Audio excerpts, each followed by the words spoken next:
একদিন ঘুম ভেঙে দেখি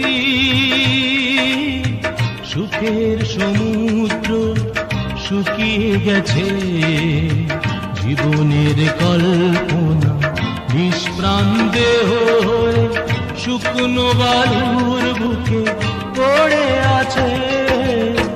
একদিন ঘুম ভেঙে দেখি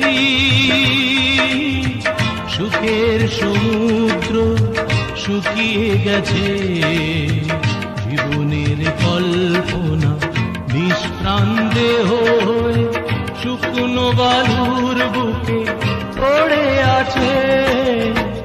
একদিন ঘুম ভেঙে দেখি